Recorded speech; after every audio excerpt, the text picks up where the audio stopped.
Hello students, Neha Tiwari this side. Today we will start our new topic, that is electric field. Let us understand what do we mean by electric field. For that, for example, if we have a charge Q, capital Q, and another charge Q is kept at a distance of R. Now what is the cause of force between these two? This Q will experience a force due to small q, and this small q will experience a force due to this Q. And the magnitude of that force will be given by 1 by 4 pi epsilon naught q by r square, and in vector form it will be written as this. Now the question is, why it is experiencing a force? What is there around q due to which this small q is experiencing the force? So this is nothing but the electric field. Every charge is having electric field around it, and electric field lines are used to represent the electric field around any electric charge. Here comes the concept of test charge. Now what do we mean by test charge? Let's say if we have a charge Q, I am saying it as a source charge, and I want to know the electric field around it. I will bring a test charge Q naught. So this Q naught is the very small positive charge. And how much small it is? It is that small that it will not impact Q. It means if I bring this Q naught, it will not have much force to repel this Q and displace this Q. But yes, this Q is a source charge, and if this Q naught is bring near to it, it will repel this Q naught away from it. Now this test charge will move away from it. It is that much small. So we have to take the test charge which is so small that it will not impact the source charge. And what we can see is that this Q naught is moving away from the capital Q. That is why we say that the electric field lines due to a positive charge is radially outward. For example, if I have taken a minus Q charge, negative Q, and if I bring again this test charge which is yes positive small charge, it will be attracted towards this minus Q. It means for a negative charge, electric field lines are towards radially inward basically. So for a negative charge, the electric field lines will be radially inward. So this is how we can draw the electric field lines. This is how we can show the impact of this source charge on the test charge. Now, how can we formulate the formula for electric field? This electric field is basically the force experienced by a test charge, per unit test charge, and here I will write the limits where it shows that Q naught tends to 0. Tends to 0 means it is very small. Q naught is very small. So from here what I'll say is electric field, the magnitude of the electric field is given by force. Force is 1 by 4 pi epsilon naught capital Q test charge by r square, then divided by Q naught. This is what? This is force from the Coulomb's law. Per unit test charge, that is Q naught. So from here the magnitude of the electric field will be given as 1 by 4 pi epsilon naught capital Q by r square. Now here you can easily differentiate between the force and electric field.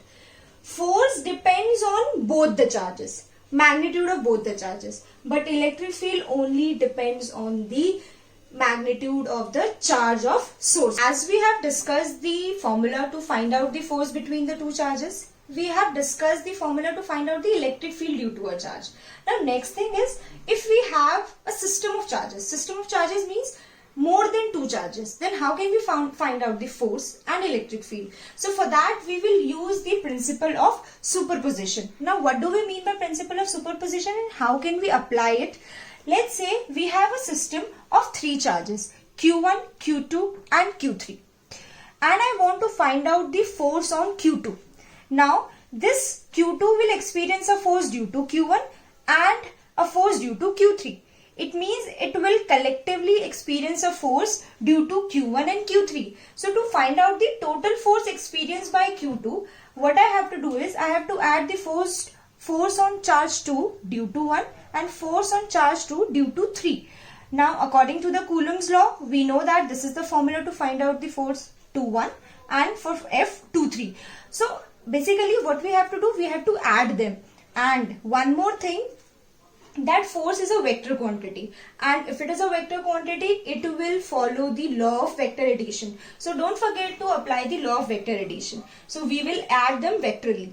Similarly for electric field, let's say we have three charges Q1, Q2 and Q3, and there is a point P here, and I want to find out the total electric field at this P point. Now this P point will experience electric field due to Q1, electric field due to Q2, electric field due to Q3, and to find out the total electric field at this P point, we will add E1, E2 and E3, and these all are the positive charges. So this E, the direction of the E will be radially outward, and again electric field is a vector quantity and we will add them vectorally. And I just forget to tell you the SI unit of the electric field. Since electric field is limit Q0 tends to 0 F by Q0, and we all know that the unit of force is Newton and the unit of charge is Coulomb. So the SI unit of electric field is Newton per Coulomb. Now so we have discussed that electric field due to any charge at a point will be defined as the force experienced per unit charge when it is placed at a given point. So for any positive charge, the electric field lines are radially outward. These electric field lines are just the hypothetical lines which are used to represent the electric field around a charge.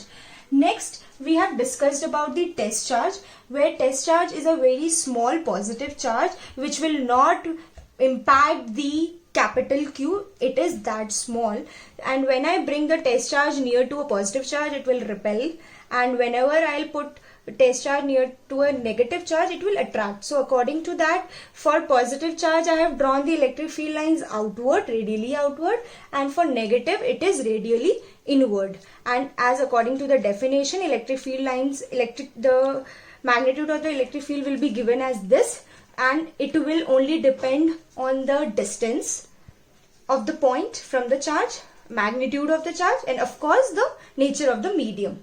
Next, we have discussed about the principle of superposition, which is used to find out the force and electric field in a system of charge where the total number of charges is more than 2. So for that, we will add the force and electric field lines according to the law of vector addition. Next, here comes the question for the homework. You have to do the examples 1.6, 1.7, 1.8 and 1.9. You have to complete the examples up to 1.9, and for exercise you will complete the questions up to 9, and don't forget to read your NCERT. Read the NCERT up to the 1.9 section, that is electric field lines.